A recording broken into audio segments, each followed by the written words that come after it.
nih, kita kasih menu dessert yang paling hits di sini. Ini dia, coklat dome.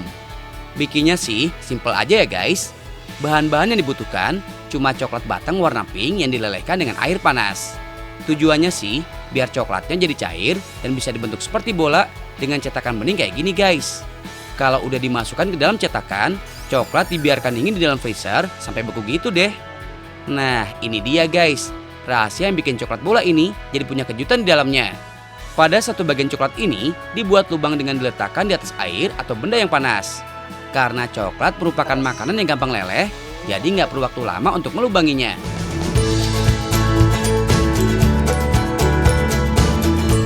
Untuk bahan lainnya, ada beberapa biskuit sebagai teman es krimnya nanti tuh.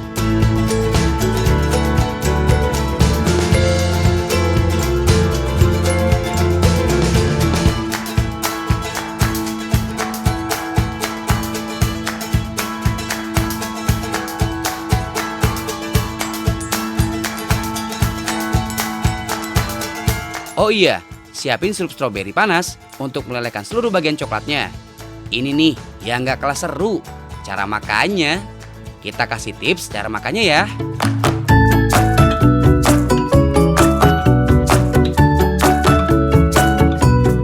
Siram sirup stroberi ke atas bola coklatnya guys. Dan tara, coklat dome bakalan terbuka sampai kelihatan isinya gitu deh. Wah, kece ya. Ada perpaduan coklat berwarna pink, es krim, brownies, dan sirup stroberi. Cocok banget deh buat kalian yang lagi galau. Soalnya nih guys, kandungan yang ada pada es krim dan coklat bisa menimbulkan rasa bahagia saat mengkonsumsinya.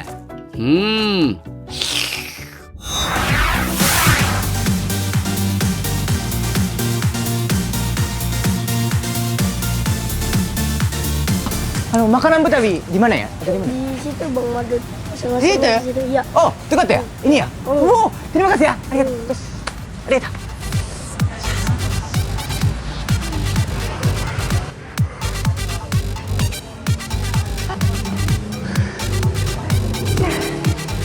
Kasian Gengki, kecapean jalan sampai jadi ngantuk gitu. Heh, diam-diam. Lo ngeliat si Gengki nggak? Enggak.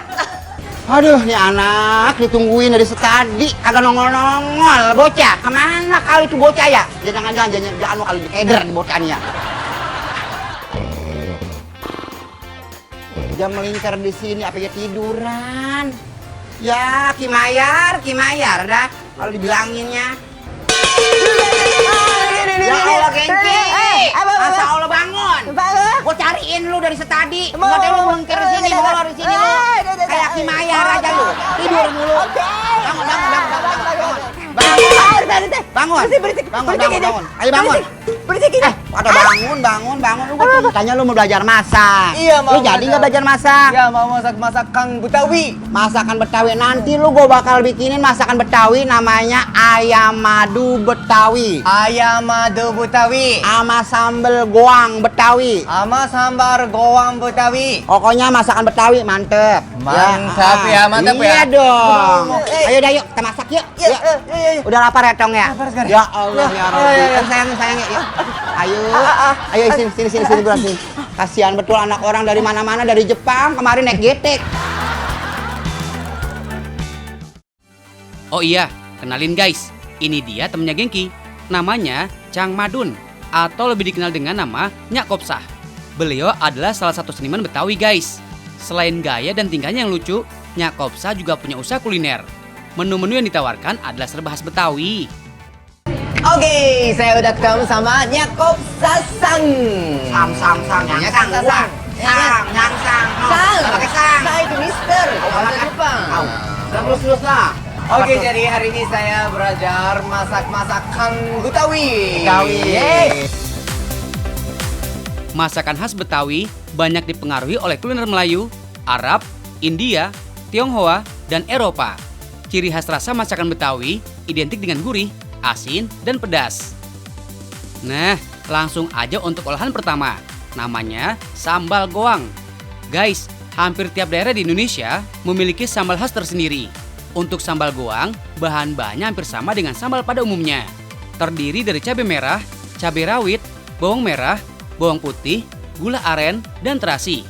Keunikan sambal goang ini terletak pada bahan-bahan sambal sebelum diolah ya guys. Hampir semua bahan sambal goang digoreng terlebih dulu.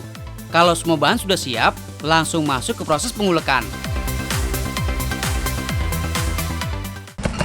Udah apa jadi pasar deh gua? Ribet banget, ribet. Au amat Kayak sate.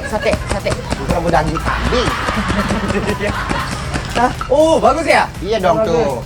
Kalau sambal goang kagak boleh halus-halus, geng. Oh, sorry. Iya, nggak boleh halus-halus. Sambelnya udah jadi, Udah jadi. tutong tuh. Ih, Nyobain yuk. coba. Nyobain. Dulu. Jangan buru-buru apa nafsu buat romannya lu. Santuy. Begitu tuh. Oh. Banyak lu mencret lagi. Oh, aku banyak. Nih, bismillahirrahmanirrahim. Bismillahirrahmanirrahim. Enak nggak?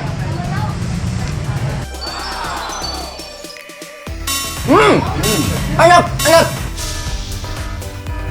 Ya, enak udah. Namanya sambal Betawi mah pedes. Nah, semangat. Bener. Jangan ini, kobokan. No. Ya Allah. Ambulan. Wah, ambulan nih orang Jepang nih. Kasihan banget. Ya Allah, pedesan bener. Okidoki guys, sambal goang udah jadi. Next, kita bikin menu selanjutnya, yaitu ayam madu. Oke, gengki udah ada di dapur. Bersama Nyakopsa di sini, kita Yeay. mau bikin ayam madu Betawi. Ayam madu Betawi. Yuk. Ada ayamnya segede-gede gaban. Gede banget. Ayamnya segede-gede gaban. Gaban. Wah. Gaban. Gaban itu. Gaban itu gede banget. Salah, itu anime Jepang kan? Iya, gaban. Yang benar, gyabang. Gabang. Bukan gyabang. Gabang. Ayam madu Betawi diolah dengan menggabungkan daging ayam yang sudah direbus dengan sejumlah rempah dan bumbu pilihan. Pembuatannya cukup mudah kok. Panaskan minyak secukupnya. Siapkan daging ayam dan tumis. Sementara itu, potong daun bawang dan cabai rawit. Sembari nunggu bumbu harum, campurkan potongan bawang bombay dan lainnya. Lalu aduk hingga tercampur rata.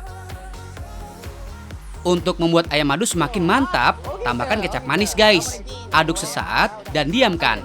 Terakhir, campurkan potongan daun bawang dan cabai rawit. Ayam madunya udah mateng, geng. Oh my god. Udah desu ka? Wah ini ayam madu camadung.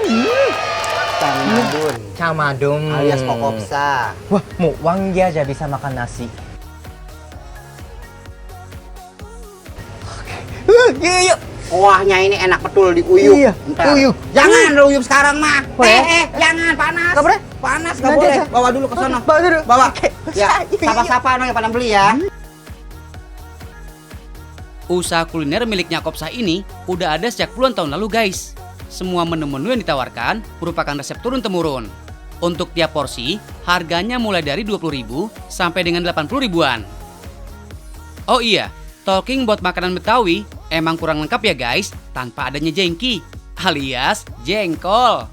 Jengkol cabai bawang adalah salah satu menu andalan di tempat ini. Empuknya jengkol dengan sensasi pedas benar-benar dijamin nagih.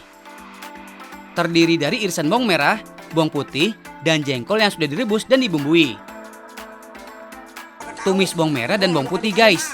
Kemudian diamkan hingga harum. Kalau udah, campurkan potongan jengkol dengan cabai. Angkat dan sajikan guys. Jengkol Betawi cabai bawang. Guys, selain menu-menu tadi, ada menu Betawi lainnya yang bisa kalian pilih. Mulai dari sayur asem Betawi, oseng-oseng toge oncom, cumi udang madu, dan lainnya.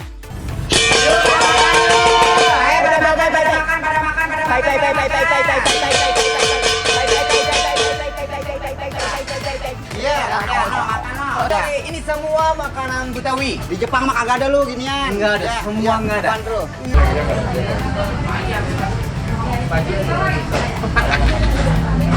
Makan tuh kentang. Hah? Enak kan? Enak. Enak. Udah? Ya. Kita biasanya jengkol itu sedikit bau, Kang. Makanya. Tapi ini enggak bau. Wah, gengki lap banget ya guys, sampai meremlek gitu. Hahaha.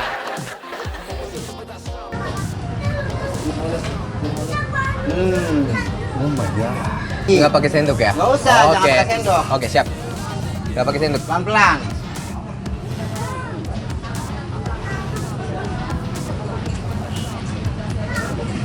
Seger ya, geng ya. Wah, asam ya, beneran Enak, asam. Tapi seger. sedikit pedas. Pedas. Sedikit pedas.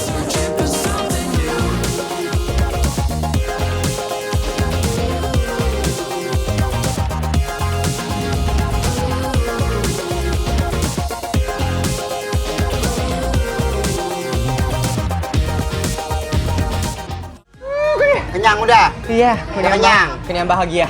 Enak. Ya, enak sekali. Lu kapan pulang ke Jepang? Nggak mau pulang ya? Ah, lu pulang aja, ribet gua.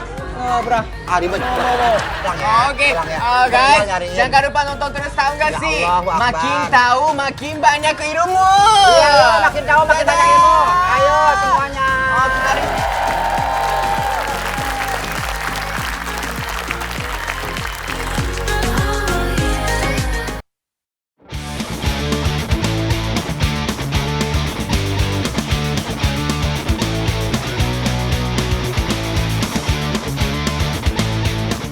Wah, ada mau atraksi BMX nih. Lapangan udah siap, belasan sepeda udah siap juga. Kayaknya para pemainnya sedang mempersiapkan diri. Sabar ya, dikit lagi pertunjukan dimulai. Ada yang salah ya? Itu jari manusia kan? Kok sepedanya kecil-kecil ya? Apa jangan-jangan ini sepeda untuk Ant-Man? Atau sepedanya dapat kutukan? Hahaha. Bukan guys, ini bukan episode mistis kok. Sepeda ini emang didesain untuk para penggemar sepeda BMX yang dimainkan oleh jari. Namanya finger bike atau juga biasa disebut dengan finger BMX.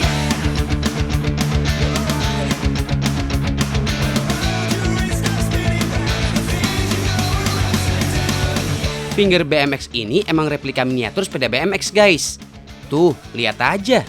Semua bagian yang ada pada sepeda BMX juga ada di finger bike ini. Mirip abis.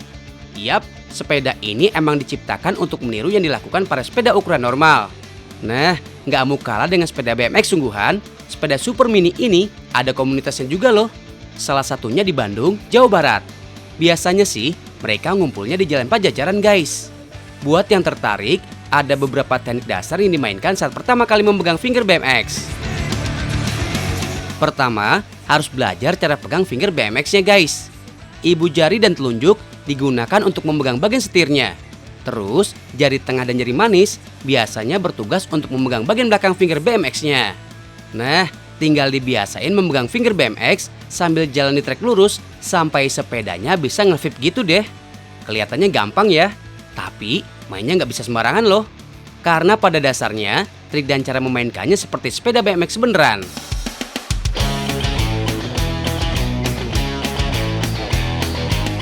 Guys, komunitas ini terbuka untuk umum dan gak harus jago main sepeda BMX sungguhan. Suhu-suhu di sini akan mengajarkan kalian mulai dari nol sampai kalian ahli dalam memainkan finger BMX. Nah, ini nih yang paling enak. Permainan ini minim cedera guys. Hahaha. Buat pemain sepeda BMX, cedera merupakan hal yang wajar dan pasti akan terjadi saat mencoba dan memainkan trik baru.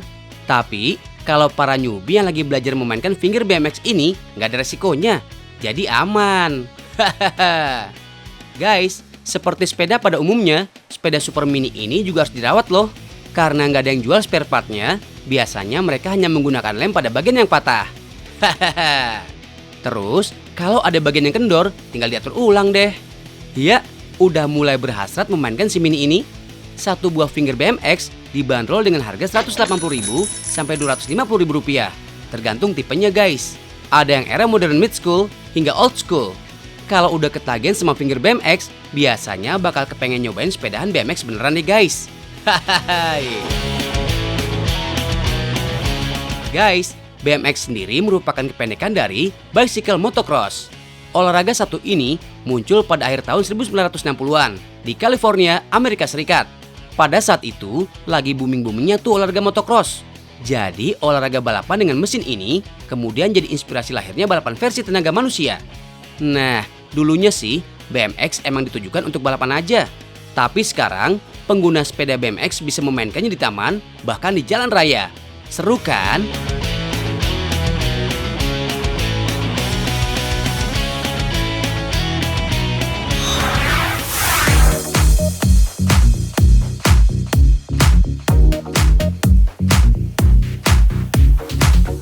guys, jalan-jalan ke Kolombia yuk. Eits, karena masih masa pandemi, jadi nggak bisa langsung guys. Virtual aja dulu, biar kekinian. Hahaha. Kali ini diwakilin sama si botak Boni ya. Halo semuanya, perkenalkan nama saya Handi Hernandi. Saya WNI yang saat ini sedang bekerja dan tinggal di Bogota, Kolombia. Sekadar informasi, sampai hari ini Bogota masih lockdown atau karantina nasional, tapi kami masih dibolehkan untuk keluar untuk beli bahan-bahan makanan. Jadi rencananya hari ini saya mau keluar ke toko supermarket terdekat dari apartemen saya. Terus ikutin saya ya. Sama seperti Jakarta, kota Bogota juga sudah mulai memasuki fase new normal. Situasinya masih kayak gini nih. So, jalan sebentar ke supermarket juga udah seneng. Bener nggak? Hehehe. Untuk sementara masih dilarang tuh melakukan perjalanan yang jaraknya jauh. Guys, di Bogota sendiri, sejak tanggal 15 Juni, lockdown sudah dibuka. Nah, ini sekarang saya masih jalan kaki menuju ke tempat toko yang jual bahan-bahan makanan seperti sayuran, buah-buahan, daging. Lokasinya lumayan dekat dari tempat tinggal saya, cuma 5 menit jalan kaki sampai.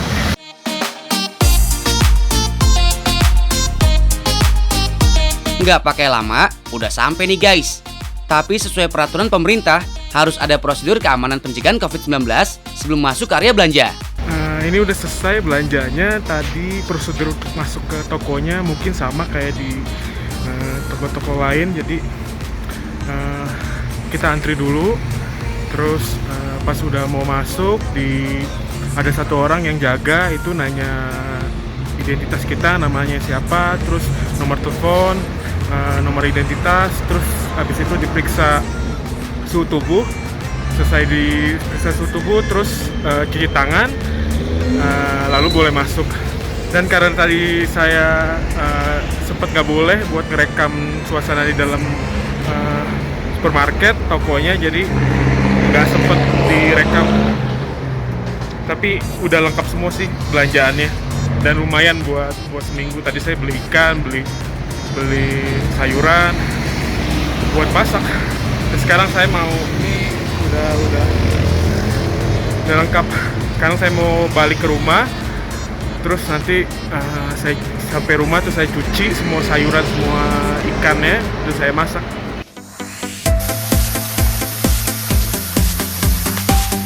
Jangan lupa guys, tiap habis belanja, cuci dulu semua bahannya dengan sabun. Karena virus COVID-19 seperti hidangan mentega yang berlemak. Makanya butuh sabun untuk melarutkan minyaknya. Jadi gelembung dan busa yang timbul saat mencuci akan menghempaskan si kuman dan menghanyutkannya.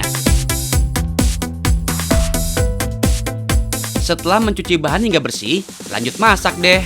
Kali ini si botak Boni mau kasih tahu resep ikan bakar bumbu Bali ala Colombiano.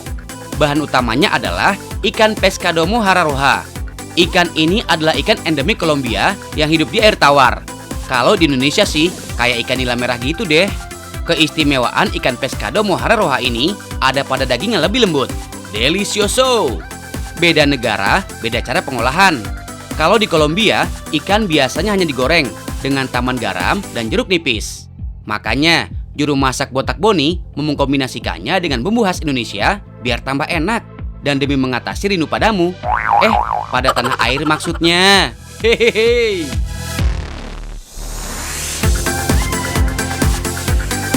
Pertama, olah ikannya dulu dengan bumbu halus berupa kunyit, bawang putih, dan garam. Ulek-ulek terus. Guys, tahu nggak sih, ulekan batu ini nggak ada loh di Kolombia. Si botak Boni langsung bawa dari Indonesia. Niat ini mah. Bumbu halus udah jadi, balurkan ke seluruh permukaan ikan. Ini ikannya tadi sudah selesai saya balurin dengan bumbu, dan akan saya diamkan selama kurang lebih 15 menit agar bumbu lebih meresap. Setelah itu baru akan saya langsung goreng.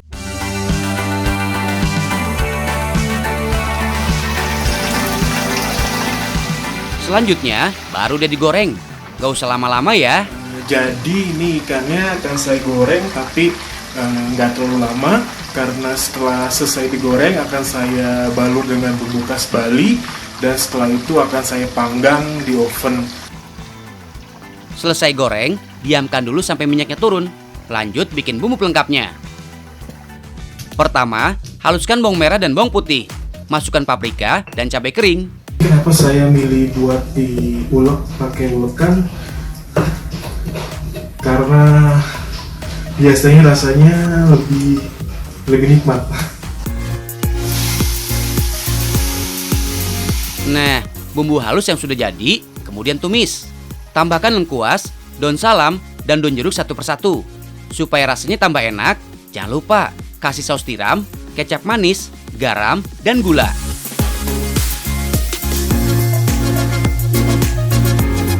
Terakhir, tambahkan air. Aduk hingga matang dan aromanya keluar. Sedap! Nah, ikan yang tadi udah digoreng masih harus melalui proses pemanggangan di oven nih guys. Oles mentega ke loyang, lalu balurkan bumbu Bali ke seluruh bagian ikan. Ini ikannya udah saya balurin bumbu Bali. Terus tadi saya udah panasin ovennya. Saya panasin di 150 derajat Celcius dan saya akan oven kurang lebih 15 menit. Oke, sembari kita nunggu ikan bakarnya matang, sekarang kita lanjut untuk buat arepa de queso colombiano. Bahan-bahannya ini ada tepung jagung, terus ada keju mozzarella, terus ada butter, ada garam, sama ada air hangat. Biasanya kan orang Indonesia makan pakai nasi. Beda loh sama di Kolombia. Makan nasi bukanlah sebuah keharusan. Orang-orang lebih menyukai arepa. Ada yang tahu apa itu arepa? Lihat dulu nih cara bikinnya. Pertama, masukkan tepung jagung dan garam. Aduk. Tambahkan air hangat sedikit demi sedikit sambil terus diaduk agar nggak menggumpal. Selanjutnya biar tambah merata, aduk pakai tangan. Next step adalah membentuk adonan. Biasanya arepa dibentuk menjadi bulatan. Ini sudah saya bentuk semua arepanya dan sekarang kita masak. Arepa ini merupakan salah satu makanan tertua yang jadi ciri khas negara Kolombia dan Venezuela. Arepa sendiri berarti jagung dan jadi favorit semua kalangan. Fungsi arepa sendiri seperti sandwich, jadi isinya bisa bebas apa aja guys. Arepa enak banget dimakan sebagai pengganti nasi. Lanjut, saya akan buat sambal khas Kolombia atau ají picante colombiano. Bahan-bahannya di sini sudah ada daun bawang, batangnya, terus daun ketumbar, terus cilantro, terus ini tomat yang dibuang bijinya, jadi dagingnya aja. Terus ada jeruk nipis, nanti saya mau peras, terus bawang bombay, bawang putih. Ini ada cabai habanero, salah satu cabai terpedas di dunia. Terus ini adalah lada hitam, ada cuka apel, minyak sayur, gula, dan garam. Nah, yang satu ini bisa jadi variasi bagi kamu pecinta sambal guys. Perhatiin cara bikinnya ya. Pertama, potong-potong semua bahan. Ada bawang putih, bawang bombay, daun bawang, kemudian daun ketumbar atau bahasa Spanyolnya cilantro. Lanjut cincang tomat dan cabai habanero. Hati-hati guys, pedas banget. Bisa nempel berhari-hari di tangan.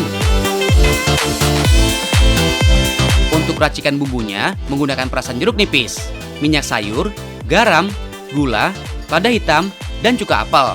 Aduk semua hingga rata. Terakhir, campur semua bahan jadi satu. Cara bikinnya mirip sambal dabu-dabu. Bedanya kalau sambal khas Kolombia ini ada tambahan daun ketumbar, daun bawang, dan cabai habanero. Semuanya udah matang, ikan bakarnya, terus arepanya, sama sambalnya juga udah siap semua. Sekarang saatnya kita plating. Menu fusion Indonesia Kolombia udah jadi semua. Tinggal plating deh. Biar tambah lengkap hidangannya, bikin minuman dulu. Kalau di Indonesia ada cendol es dawet, di Kolombia ada limonada de coco.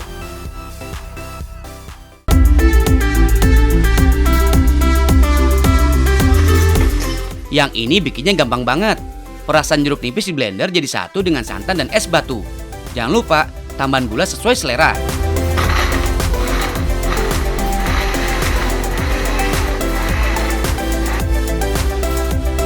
Kalau udah, tuang ke gelas dan taburkan kelapa parut di atasnya. Minuman udah jadi. Lengkap sudah hidangan kali ini. Tinggal disantap. Akhirnya udah selesai juga kita masak-masaknya. Dan ini ikan bakar bumbu Bali dengan arepa de queso Colombia dan sambal khas Colombia. Dan minumannya limunan koko. Sekian dulu masak-masak dari saya, sampai ketemu di lain kesempatan. Seru kan guys, bikin makanan fusion ala Indonesia Kolombia ini? Biar nggak ketinggalan sama jalan-jalan virtual ala Teges lainnya. Stay tune ya, makin tahu, makin banyak ilmu.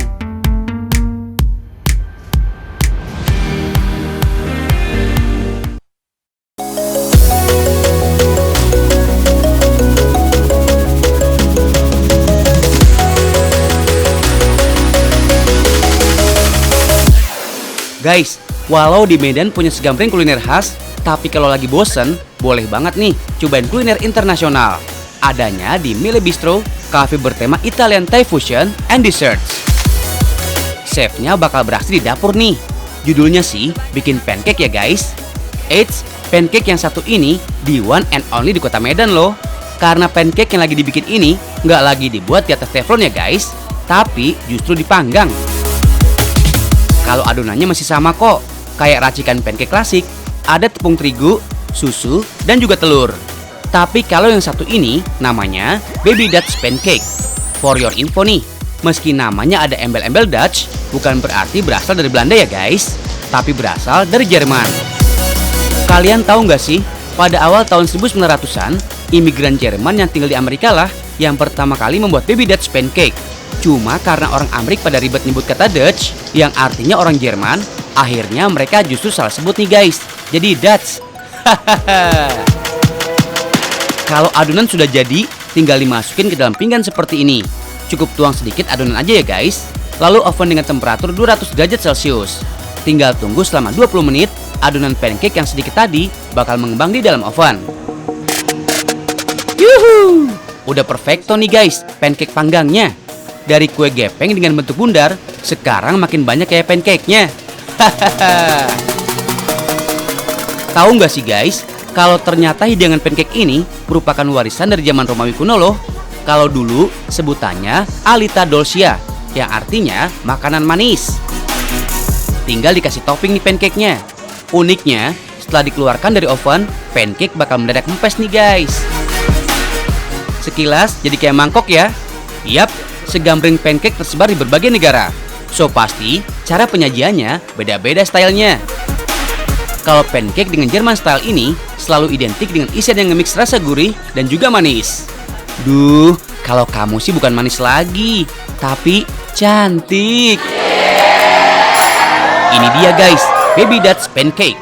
Yap, beragam topping mulai dari potongan biskuit, es krim, stroberi, selai coklat, sampai sirup maple lengkap di mari. Bikin pancake-nya makin cantik kan guys?